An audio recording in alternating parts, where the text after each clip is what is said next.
What's up everyone? It's me again, Mark Paragas. Kagigising lang natin guys kasi parang naisip ko, wait lang, kailangan ko pala mag-vlog. So by the way, nandito tayo naka-stay pa rin sa Novotel Manila, Araneta City kasi meron tayong pinuntahang event for the very first time, yung Klook Creator Awards Night, and I was able to meet guys yung mga iniidolo natin, ang mga naging inspiration ko sa pagta-travel vlog like JM, Marvin Samaco, yung mga pina-follow natin ng bonggang-bongga sa mga groups sa Facebook like si Jax and also si Archie ng TikTok guys. Sobrang nag-enjoy ako, sobrang saya guys kasi halos lahat ng mga umattend is syempre mga travel vlogger, as in grabe grabe yung feeling guys, and who knows, sooner or later diba, or next year baka makakit tayo ng stage for any award. You can do it! Kasi guys, merong awards si JM, may awards si Jax, may awards si Archie, I think ata meron ding awards si Marvin. Who knows, diba? In the next year or two, makatungtong din tayo sa stage ng Klook Creator Awards Night. Let's claim it, no? So kaya kayo guys dyan sa mga nagbabalak mag-book ng activities in hotel, book na kayo sa Klook guys. And in fairness naman, mas mura sa Klook, plus you can use my promo code MarkParagasKlook for an instant discount up to 5 times use per account. Alright, so by the way guys, nandito tayo ngayon sa garden ng Novotel Manila, Araneta City kasi naisip ko nga mag-vlog, and for today's video guys, we are going to do a recap ng mga tour na ginawa natin sa Bali, Indonesia, plus the budget reveal na rin para naman magkaroon kayo ng idea and makapag-plan kayo ahead of time kung nag-iisip kayo pumunta ng Bali, Indonesia. This is located on the 6th floor by the way. So may swimming pool dito. Ito naman yung kanilang garden. Plus may mga tables and chairs sila dito. At ito yung kodigo natin. Alright guys, so let's start with the airfare. So nakuha natin yung flight natin guys via Cebu Pacific. Nag-book ko siya guys last year pa, November 2023, and seat sale. Kaya ang amount ng ating Cebu Pacific Air guys ay only 6,502 pesos and 2 centavos. So bali guys, kapag naghahanap kayo ng mga murang flights, watch out na lang kayo sa mga seat sale na nilalabas ni Cebu Pacific, especially kapag holidays. Pero this past few holidays wala masyadong nilabas si Cebu Pacific kasi nagkaroon sila ng mga parang bagong flight destination like Danang last December. Magkakaroon ulit sila ng bagong destination guys, Chiang Mai this coming end of October ata. Tapos nagkaroon din sila guys ng Kaohsiung sa Taiwan and many more. And also guys, hindi sila naglabas ng Cebu Superpass this year. So I hope next year guys maglabas si Cebu Pacific ng Cebu Superpass kasi sobrang sulit niya sa mga domestic flight, and makakuha tayo ng marami ulit para magkaroon tayo ng more domestic vlogs. Alright, so going back, ang flight natin guys ay 3:45 AM, tapos nag-arrive tayo sa Bali, Indonesia ng 8:35 AM. So quickly recap na lang tayo guys sa mga things to do before your flight or before going out from the Philippines. Syempre guys, kailangan dala ninyo yung passport niyo, and passport should be at least 6 months valid from the date of departure and arrival going back to the Philippines. If ever naman guys papasok siya within 6 months, I would suggest na kailangan nyo na talaga siyang mag-renew habang may time pa, kasi baka hindi kayo payagang makalabas, and yun pa yung maging reason nyo para ma-offload kayo. Next guys, kailangan mag-alat kayo ng time talaga. You should be at the airport at least 4 to 5 hours before your flight kapag international, kasi expect nyo baka mahaba yung pila sa immigration, baka magkaroon ng outage, or baka kung ano pang pwedeng mangyari. At least hindi kayo naghahabol sa oras. Pagdating nyo ng airport, pwede na kayo magbayad ng travel tax amounting to 1,620, but you have the option guys na magbayad ahead of time. Kapag nagbubook kayo ng ticket, meron doon sa last page na tatanungin kayo kung gusto nyo magbayad ng travel tax amounting to 1,620 plus admin fee na 50 pesos. If ever naman guys, yung mga flight niyo siguro umaga or gabi, pwede na kayo magbayad sa airport para makasave pa rin kayo ng 50 pesos. After magbayad ng travel tax, pwede na kayo pumunta sa mga airline counters ninyo. And ito yung pinaka-questions ng mga tao guys. Kapag nag-online check-in ba kayo, pwede na kayo dumiretso sa immigration, sa security check hanggang boarding. No guys. Kahit naka-online check-in na kayo sa mga airlines ninyo, kahit may kiosk kayo nakita sa airport and you do the online or self-online check-in, kailangan nyo pa rin dumaan ng airline airline counters kahit wala kayong mga luggage or baggage to check in. Kasi guys, kailangan nilang i-validate na nakapagbayad na kayo ng travel tax, plus kailangan nilang i-validate yung passport niyo kung valid pa para makalabas kayo ng bansa. So after ng airline counters ninyo guys, pwede na kayong dumiretso ng immigration, but you have the options na kumain muna sa 4th floor. Nagkaroon naman tayo ng video about it, na getting around the airport kung nagugutom kayo. But if you have credit cards guys, privilege na magkaroon ng lounge access, I would suggest you can go directly to the immigration and pass the security check. Then you can go to any of the airline lounges na open kung anong oras man kayo darating. Kasi ang PAGS 24 hours, ang Marhaba Lounge and A Lounge hanggang 12 midnight lang guys. Pero nagre-resume ata sila ng mga around 3 AM or 5 AM. For the immigration, quick tips lang. Syempre ang priority na requirements na kailangan yung dala, or the main requirements na kailangan yung dala, is passport of course, round trip ticket, and boarding pass. Yung boarding pass naman is pinoprovide yun ng mga airline counters. Pagdating nyo guys ng immigration, ang una nyong iaabot talaga is the passport and the boarding pass.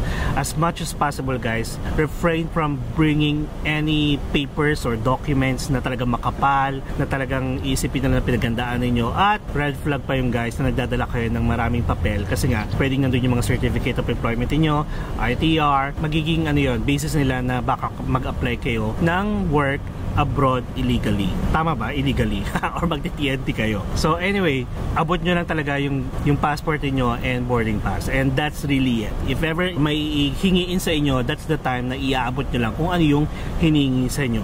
And tips ko lang din na kapag nasa pila pa lang kayo guys, just make sure na you look comfortable, kasi minsan nagpo-profiling na sila guys habang nasa pila. Mapapansin nyo yan, yung mga mata ng mga IO, tumitingin-tingin na sa pila. Syempre, nag-judge na sila actually ng mga taong feeling nila kinakabahan or feeling nila mga may tinatago. I know maraming nagsasabi na sobrang higpit ng immigration experience sa bansa natin. Actually guys, ginagawa lang naman nila yung trabaho nila. Hindi to pagiging sip-sip o pagiging plastic. But guys, reality bites. Ginagawa lang ng mga IO yung trabaho nila. Nagkataon lang naman kasi talaga na nag-offload sila. At dahil naman guys, nagkaroon ng scenario na may nahuli silang nag-TNT. Nag-cross country talaga, tapos nag-TNT.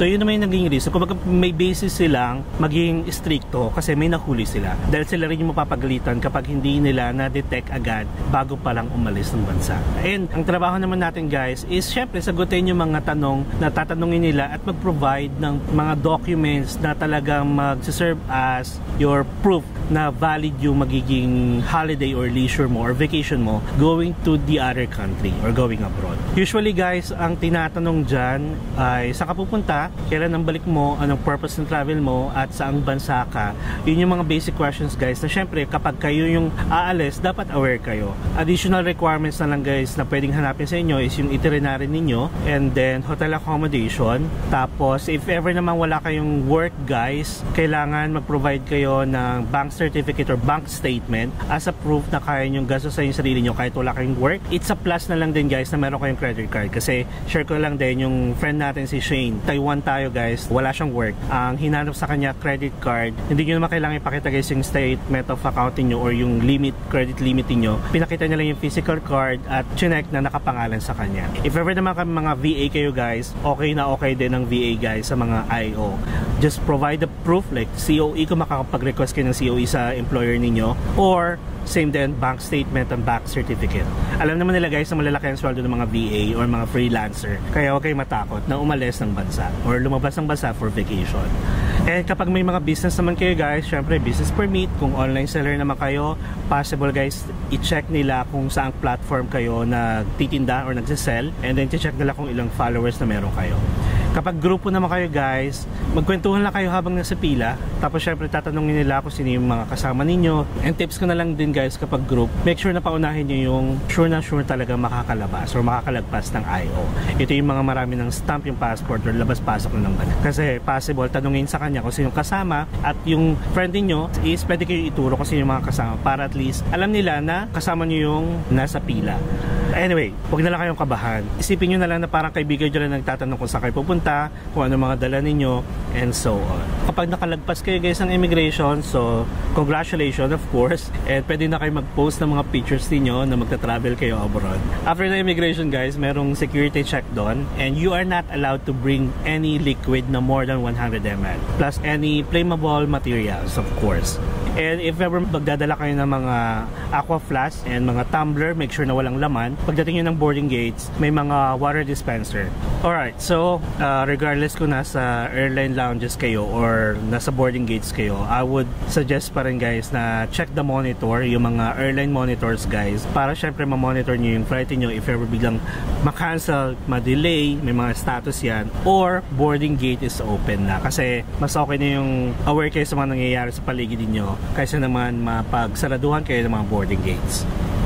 So bali guys, ang flight natin going to Bali, Indonesia ay 3:45 AM, and sobrang ganda ng flight na to guys kasi wala masyadong tao sa immigration, plus wala ring tao masyado sa airport lounges or airline lounges. Ang flight natin going to Bali, Indonesia ay inabot ng 4 hours. Dumating tayo sa Ngurai International Airport around 8:35 AM. So dito na mag-i-start syempre yung mga requirements kung ano yung kailangan yung Philippine or paghandaan bago kayo makarating ng Bali, Indonesia.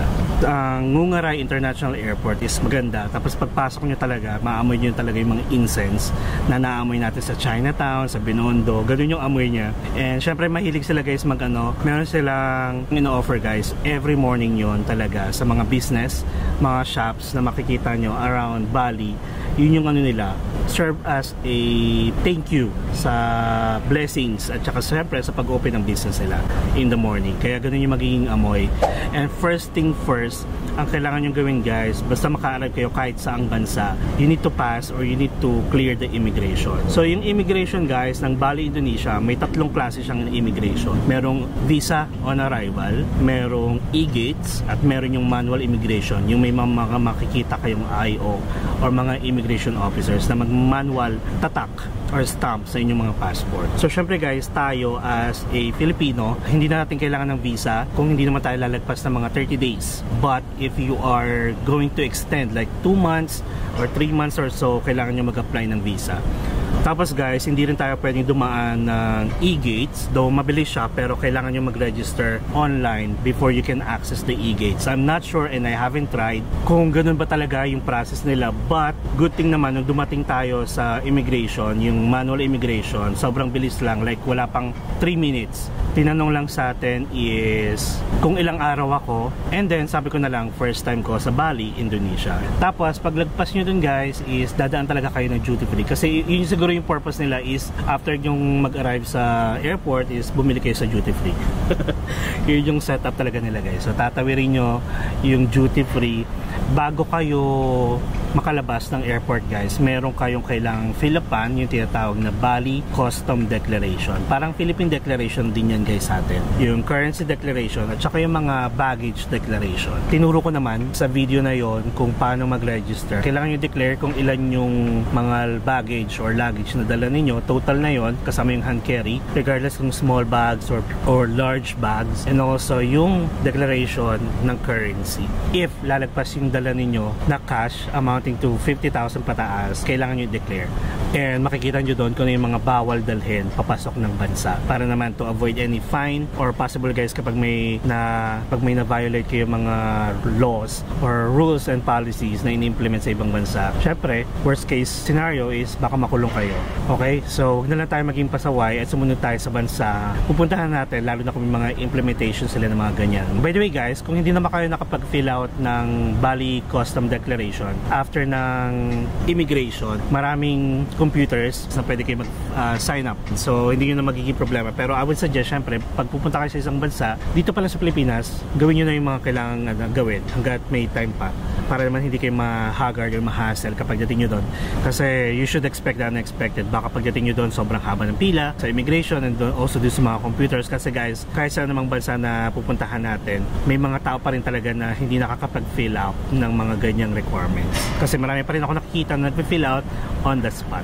I-prepare nyo lang yung QR code guys, and doon kayo mag-i-scan ng QR code for the custom declaration. Wala namang itatanong guys, meron dong scanner, kayo mismo mag-i-scan, then pass through the Bali Custom Declaration. And paglabas nyo guys ng Bali Custom Declaration, mga ATMs ang mapapansin nyo doon kung gusto nyo mag-withdraw agad ng money, mga bangko for money exchange. And by the way guys, meron pa palang isang requirements na kailangan yung bayar bago kayo pumunta ng Bali, Indonesia. So yun tinatawag na tourist levy or tourist levy. I'm not sure with the correct pronunciation, pero ito yung to support preserves Bali's nature. So parang tulong nyo na rin yun guys sa Bali tourism.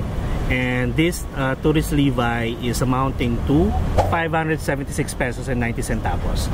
So ito naman actually hindi siya hinahanap kahit saan. Hindi nyo kailangan i-present sa immigration, hindi nyo kailangan i-scan or whatsoever, hindi siya hanapin.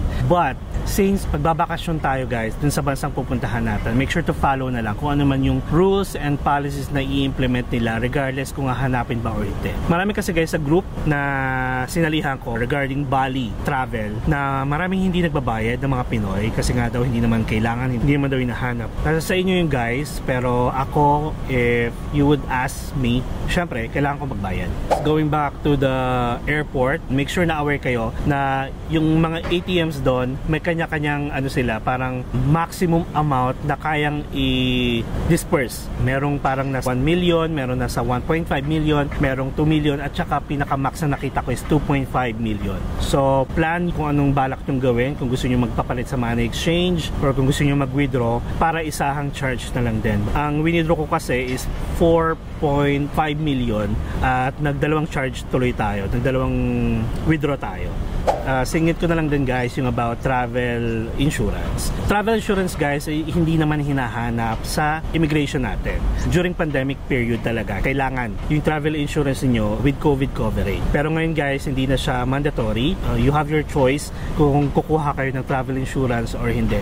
But for me as a traveler, lalo na international, it is a must for me guys to get one. Kasi hindi natin alam kung ano yung pwedeng mangyari sa atin sa ibang bansa, at alam naman natin na mahal magkasakit pag nasa ibang bansa tayo. At least kapag may travel insurance kayo guys, cover kayo no matter what happen. And also kasama na rin dun guys, mako-cover kung may flights kayo na na-cancel, na nandun na kayo sa airport, plus na delayed up to specific amount of time, plus kung mga nasira yung mga luggage ninyo, cover na cover yan lahat. And ang kinukuha ko guys palagi is safety wing. Nagmamatter or nagde-depend yung price niya dun sa validity na kailangan ninyo, like dun sa duration ng travel ninyo. Katulad ko, umabot ng 700 pesos. Tips ko na lang din guys, kapag may mga credit cards kayo, check nyo with your bank kung meron bang mga free travel insurance kapag magbubook kayo ng flight, para at least alam nyo kung anong card na gagamitin nyo pang book ng flight para instant free travel insurance na rin. And then let's say nakapag-withdraw na kayo ng cash, paglagpas nyo ng area na yun guys, marami kayo makikita na nagbebenta ng SIM cards or tourist SIM cards. Ang ginagawa natin guys, nagpo-purchase tayo ng eSIM through ByteSIM. So yun yung palagi natin kinukuha kapag nagka-travel tayo abroad, kasi eSIM na siya. Ang maganda kasi dito guys, hindi nyo na kailangan ng physical SIM card. Ang mangyayari lang is mag-a-add eSIM lang kayo para mag-a-add lang kayo ng network, but make sure na open line yung mga phones ninyo, and syempre eSIM compatible. So pwede siyang lagyan ng eSIM. And normally guys, sa eSIM naman is more on data lang, hindi siya nagpo-provide ng number. Kaya kapag kailangan nyo ng mga OTP sa mga personal number ninyo and so on, ayun, makaka-receive rin kayo. Nagkaroon na rin tayo ng tutorial kung paano mag-install, bumili at mag-activate ng ByteSIM or ng eSIM. So check nyo na lang, and ilalagay ko na lang lahat ng links and related to this vlog para naman isang click nyo na lang mapuntahan nyo agad, at hindi nyo na kailangan hanapin pa yung link or yung video na sinasabi ko. So after dun guys, after namang ng area kung saan kayo makakabili at makakapag-purchase ng mga tourist SIM cards, is yun na yung pinaka-arrival nila, arrival hall. DIY tayo guys, going to our accommodation.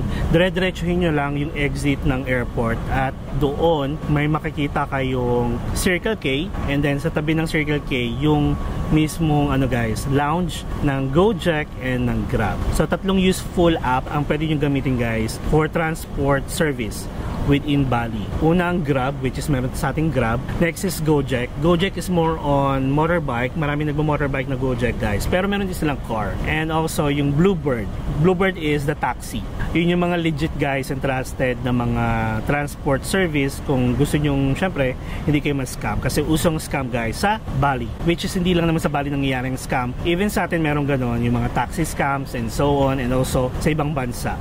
So ang ginawa natin, guys, nag-book tayo through Gojek kasi mas murang Gojek, guys, compared to Grab, and mas maraming discount coupon na pinaprovide si Gojek. So pag kami nag-Gojek, guys, it's like same lang ng Grab kung paano natin ginagamit yung Grab natin. Pwede yung i-link yung mga credit cards ninyo, pero ang ginagawa ko, cash basis na lang tayo para makapagbigay tayo ng tip sa mga driver. So ang ginawa natin, guys, is nagpa-book tayo using Gojek. May mga mag-a-assist sa inyo kung hindi kayo sanay or hindi kayo familiar sa app nila, or kung wala pa kayong internet, guys, hanggang makarating kayo ng lounge ng Gojek or Grab, sila mismo magbubook para sa inyo to bring you to your accommodation. So guys, nagstay tayo sa Ibis Styles Bali Lijan. So parang ito yung pinakamahal na ginastos natin, guys, yung accommodation natin, kasi mag-isa lang tayo. Kumbaga parang solo natin yung bahayhad sa accommodation. And hindi ko naman sinasuggest, guys, na magstay kayo dito kasi mahal. Umabot yung stays natin amounting to 14,928.83 for the entire stay natin sa Ibis or Ibis Styles Bali Lijan. Kung gusto niyo, guys, magstay sa Ibis Styles na mga hotels, actually meron pa. Merong Ibis Styles Kuta and meron ding Ibis Styles Denpasar. And actually itong dalawang to, guys, is mas mura compare dito sa pinagstayan natin. Nasa ano lang sila, guys, 6,000. Ay, maloloka kayo, guys. Yung Ibis Styles Kuta nasa 6,000 for the entire duration ng stay natin, and ang Ibis Styles Denpasar parang mga nasa 8,000. Hindi ko alam kung ano yung reason ko kung bakit ako nag-decide mag-stay dito yung sa Bali Lijan na ganun kamahal. Parang siguro I think for the swimming pool at saka for the breakfast buffet, kasi dun sa Kuta and then Pasar na mga branches ng Ibis, wala silang breakfast. Oo nga, no, medyo syunga-syunga medyo syunga-syunga ako dun sa park na yon. And then since tinamad tayo for the entire day lumabas, guys, ang ginawa natin, ginamit yung Gojek app to have a food delivered to our accommodation. So yon, kapag tinatamad kayo, guys, lumabas, meron naman kayong options na magpa-deliver ng food. Choose either Grab food or Gojek food. Pero again, nung time na yun, experience ko, mas mura ang Gojek food. And guys, kasi yung mga nakikita ko sa TikTok na mga high ratings, mga resto and food establishments talaga, guys, is mga malalayo. Parang meron pa ng mga 30 minutes to 40 minutes yung travel time. Kung pupuntahan natin yon, sayang yung parang 1.5 hours mo sa travel time lang mapupunta. Though masarap naman talaga, guys, kumain dun sa talaga mga OG, mga branches na yon, ng mga food establishments, diba, mga restaurant. Pero ang ginawa natin, since tinamad tayo, nagpa-deliver tayo twice. Isa sa lunch and isa sa dinner. So yung lunch natin, guys, is medyo so-so. And dito, guys, na experience ko yung tinatawag nilang Bali Belly. Yung Bali Belly, guys, is more on stomach ache because food poisoning or may mga hindi kaaya-aya kayong nainom or nakain, plus kunyari kung sobrang anghang, hindi sanay yung mga tiyan ninyo, then possible magkaroon kayo ng Bali Belly, which is yun nangyari sa atin. Sobrang anghang na hindi ko na-expect talaga, guys, yung food natin nung lunch. I thought mild lang talaga yung mga chili oil nila, pero guys, this one parang nag-try ng buldak. So yung parang buldak ba yun? Yung pinakamaanghang na noodles sa Korea na meron sa atin, binibenta. Grabe, sobrang anghang talaga, guys. Tapos parang afternoon hanggang kinabukasan, guys, nakakailang labas-pasok tayo sa CR. Ang maganda kasi, guys, pag nagta-travel ako, meron tayong dalang first aid kit and also mga gamot, and marami tayong Imodium na dala, Diatabs. Ayan, nag-take tayo ng medyo ilang beses din para lang makontrol. And syempre, always be hydrated. So yun yung naging experience natin, guys. Now let's proceed with the tour na ginawa natin. Ang ginawa ko, guys, kumuha tayo sa Klook ng tour. Since parang wala ako masyadong time kasi, guys, hindi ko siya masyadong napaghandaan talaga, yung Bali, Indonesia. Nung malapit na, masyado tayo naging busy. And hindi ko napaghandaan yung mga itinerary natin, yung mga gagawin natin. So ang ginawa natin, with the help of Klook, nag-book na lang tayo, guys, ng 3-day Bali Highlights private tour amounting to 10,300. So dito guys, maraming tour na ino-offer si Klook. Hindi lang sa Bali guys, kahit sang bansa kayo pupunta, check nyo si Klook guys, and sobrang helpful ni Klook to plan your travel ahead of time, to plan your itinerary or to plan your activities, and also the accommodation. And syempre singit ko na lang din guys na you can use my promo code MarkParagasKlook for instant discount sa mga hotels and activities within Klook, and up to 5 times use per account. So gamitin nyo lang ng gamitin ngayon guys, hanggat kaya nyo gamitin, okay na okay sa akin. And dun sa 3 days guys, actually yung mga tour na pinaprovide sa Klook is more on joiner. And mas mahal talaga guys kapag solo lang kayo. Kaya yung amount na binayaran natin talaga is umabot ng 10,000. And guys, ulitin ko na lang din, kapag nagbubook kayo sa mga travel agency or kahit sa Klook, make sure na aware kayo sa mga inclusions and exclusions para naman hindi kayo ma-shock if ever may kailangan pa kayong bayaran dun sa tour na pupuntahan ninyo. Okay? So ang first day natin guys, dun sa 3-day tour, pumunta tayo ng Lempuyang Temple, Water Palace of Tirtaganga, nag-lunch tayo sa Leteng Agong Restaurant, nag-Goa Raja Waterfall tayo, nag-Coffee Plantation, and ang last natin pinuntahan yung Tegalalang Rice Terrace. So overall guys, parang 12 hours yung inabot ng tour natin kasi ang call time natin 4 AM kasi kailangan natin maaga talaga guys dumating sa Lempuyang Temple.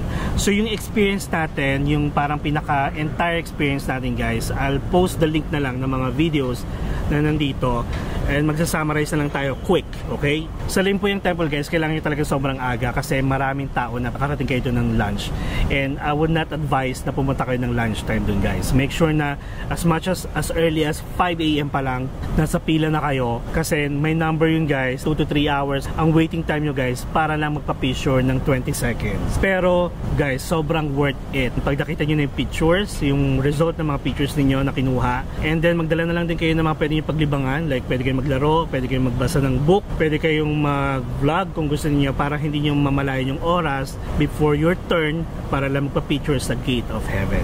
So sa Water Palace of Tirtaganga naman guys is more on picture lang. Pwede kayo maligo, may bayad siya additional dun sa entrance fee, pero hindi na tayo naligo, nagpa-picture na lang tayo and then nag-room tayo around the area para lang makita ko anong meron. Pwede rin kayong kumain doon kasi may mga nakita kong tables and chairs, pwede rin kayong bumili ng mga pagkain and so on. After na nag-lunch tayo guys sa Leteng Agong Restaurant. This is an optional guys, kayo yung magbabayad ng lunch ninyo, and sobrang ganda ng pinuntahan natin, sobrang ganda ng view, and in fairness naman sa mga food na siniserve nila, buffet style, masasarap.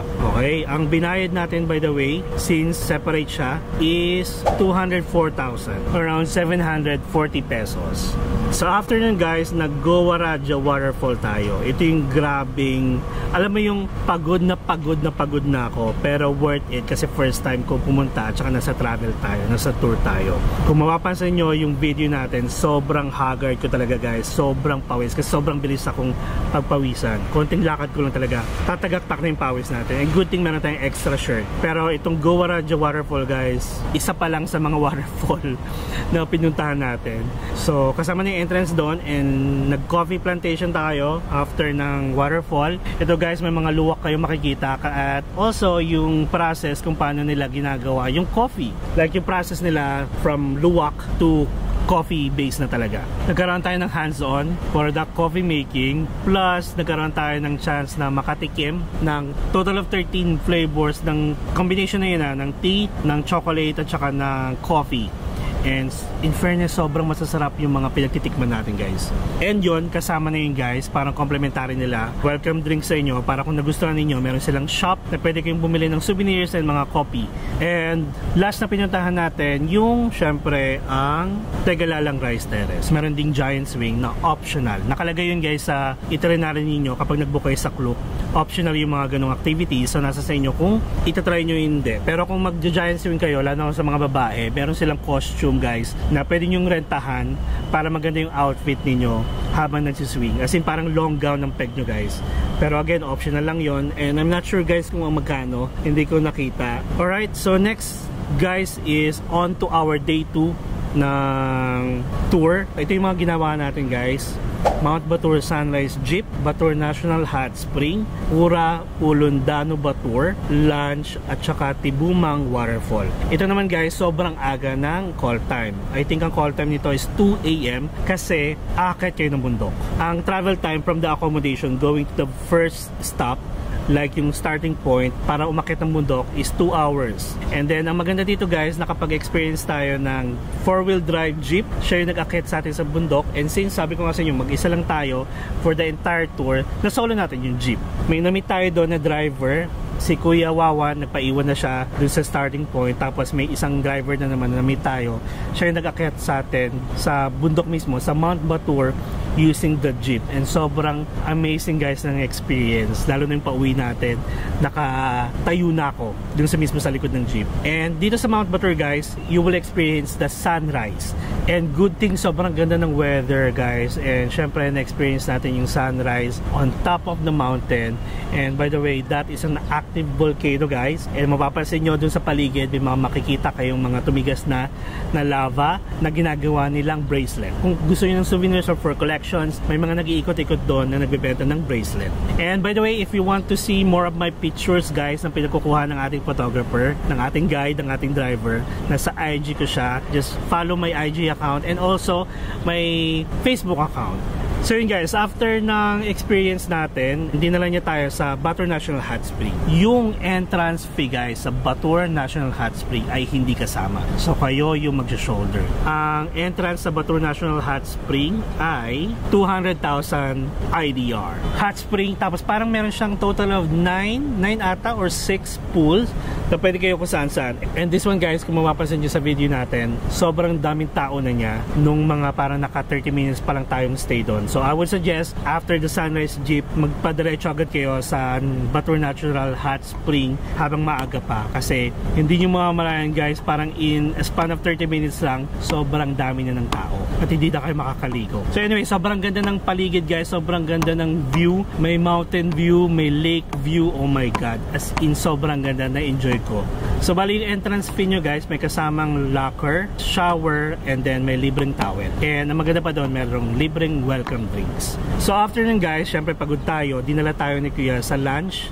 This one guys, yung lunch natin is ano na, per order na siya. So a la carte, hindi na siya buffet style, pero yung view pa rin natin, okay pa rin. Yung restaurant itself, okay pa rin. So after nun guys, ito na, dinala tayo ni Kuya sa isa pang waterfall ulit, yung Tibumana Waterfall, na ano pa ba expect natin? Sobrang pagod na. Sobrang pagod na naman tayo guys. Pagod. Grabe yung akyat, baba, just to go to the waterfall. So you'd expect nyo guys, sobrang akyat, baba, akyat dito, baba dito, as in nakakapagod. Ang maganda dito guys, sa Tibumana Waterfall, merong cave na you get to experience yung cave nila na parang 150 meters long, na kailangan nyo ng flashlight talaga guys. And after nun guys, umuwi na tayo. Actually sa tour, kung mapapansin nyo, meron pa talaga tayong pupuntahan, yung Pura Ulundano Batur. May option naman kasi kayo guys, lalo na kung mag-isa kayo pwede nyo itong gawin guys kapag mag-isa kayo. Pwede kayong mag-decide kung gusto nyo pumunta sa waterfall or any of the attractions na kasama yun sa binook ninyo. Ang ginawa ko guys, since sobrang napagod tayo, tapos maaga pa yung call time natin guys, 2 AM, antok na ako, tapos pagod, ang ginawa natin, nagpahatid na tayo going back to our accommodation. So after nun guys, pagdating natin talagang bagsak tayo, nakatulog tayo ng bongga, and then nagpa-deliver ulit tayo for our dinner. And on to the third day of our 3-day Bali Highlights private tour na Bidok Saklo. This time guys, ang call time is 9:30 AM. And ang maganda dito kay Kuya Wawan, since hindi tayo nakapunta ng Pura Ulundano Batur, dinala niya tayo sa isa pang temple guys na wala doon sa itinerary, kapalit nung na-miss out natin the other day. Dinala tayo ni Kuya sa Batuan Temple guys. And yun naman guys, since ano siya, in replace dun sa hindi natin napuntahan na temple, kasama na yun sa bayan. So next one guys, after Batuan Temple, pumunta tayo ng Canto Lampo Waterfall. Ito another waterfall na naman, pero mas okay.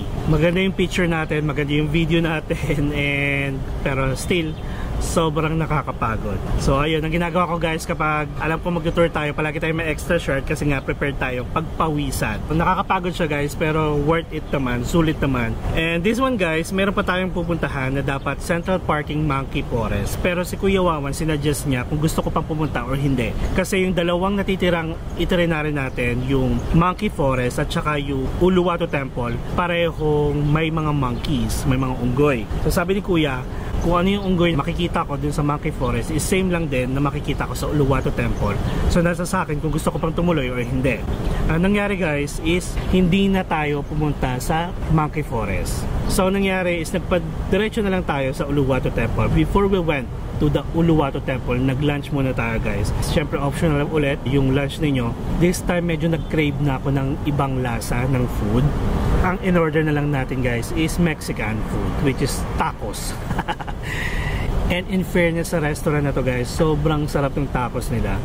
Nag-spend lang tayo ng mga 1 hour dun sa lunch, tapos nagpahatid na tayo kay Kuya sa Uluwatu Temple, which is parang less than 1 minute lang guys. Dun sa Uluwatu Temple guys, kasama na yung entrance fee. Kailangan nyo magsuot ng sarong to cover your knees, pero pag mga naka-jogging pants naman kayo, naka-pants, no need naman. Meron kayong papanooring tinatawag nilang ketchup dance sa amphitheater. Meron silang dalawang showtime, which is 6 p.m. and then the other one ata is 8:30 p.m.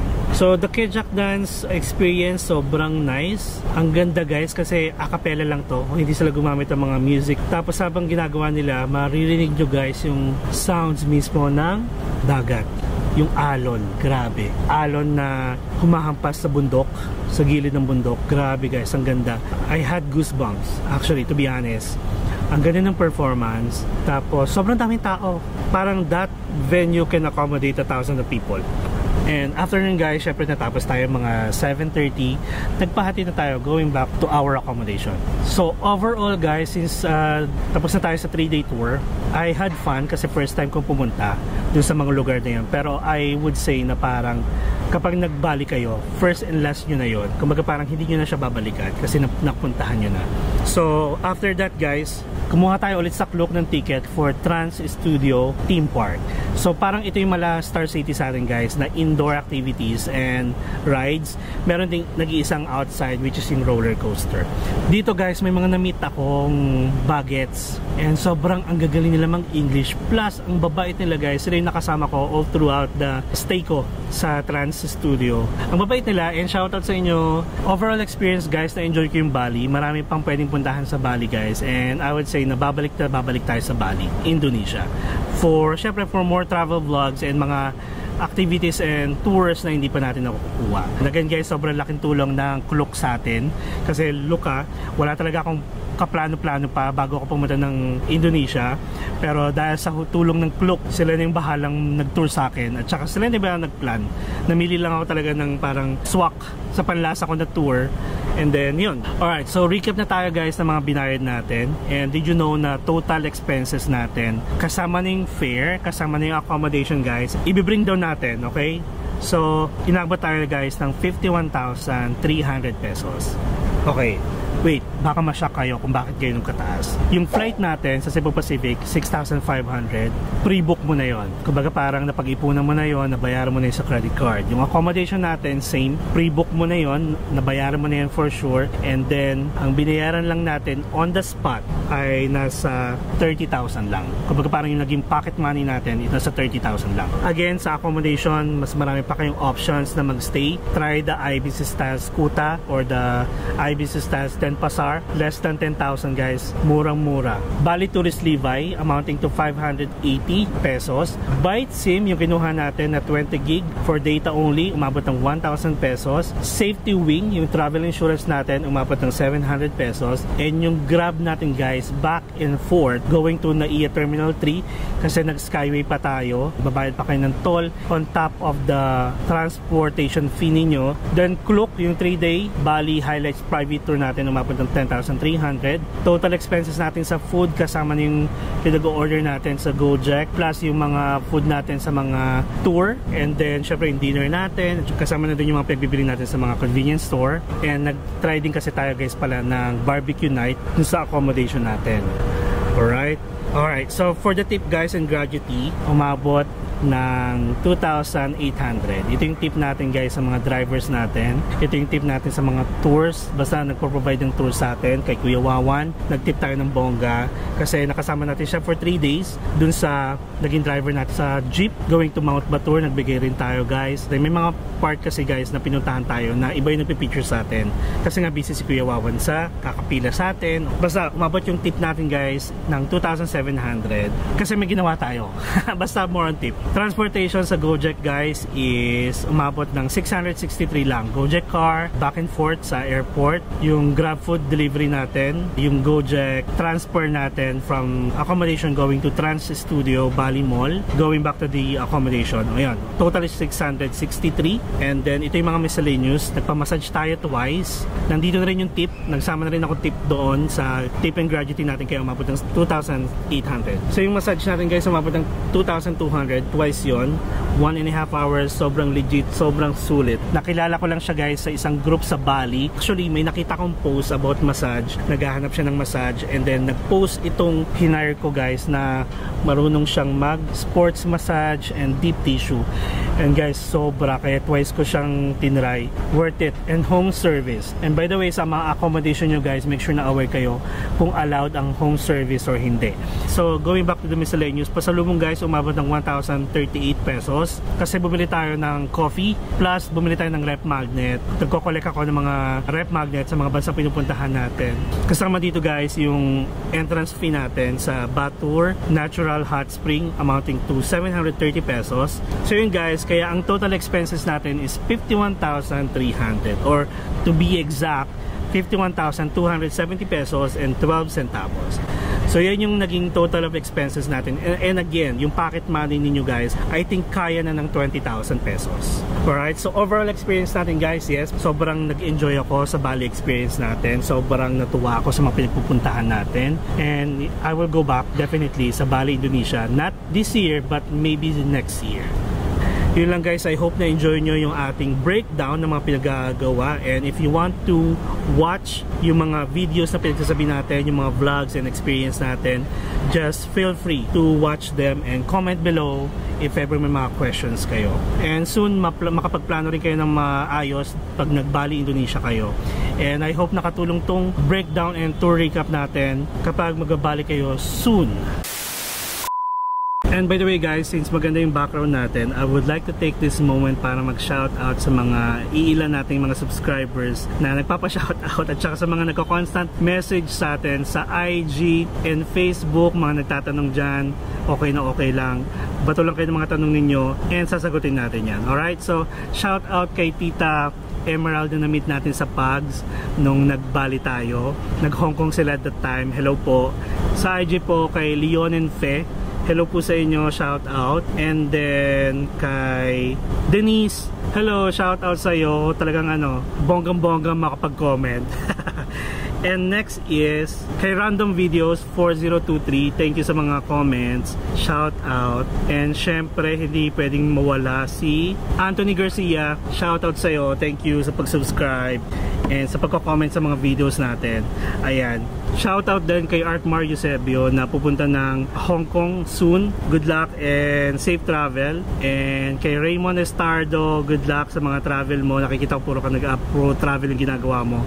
Kay Nelson Lim and his family, shout out sa inyo. I hope makita ko kayo soon kapag nagbisita kayo dito sa Pilipinas.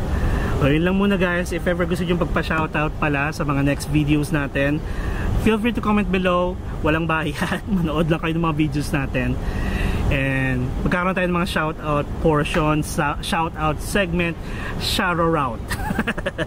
Alright, again guys, don't forget to subscribe to my channel, Mark Paragas Official, and hit the notification bell para updated kayo sa mga upcoming travel vlogs natin. And don't forget to follow me as well sa mga social media accounts natin, TikTok, Facebook, and Instagram. You can message me if you want, kung may mga tanong kayo at nahihiya kayo magtanong dun sa comment section ng ating mga videos, message me directly. And if you ever gusto nyo ng mga shoutout, ayan, mag-comment lang kayo. And sana hindi kayo magsawa sa pagsusubaybay sa aking mga vlogs and more travel vlogs guys, more fun. Marami pa tayong mga travel vlogs in the future. And just enjoy life live life to the fullest, enjoy every moment, and syempre, follow me as we discover the world one step at a time. Thank you and see you on my next travel vlog. Mama chup chup. Mama.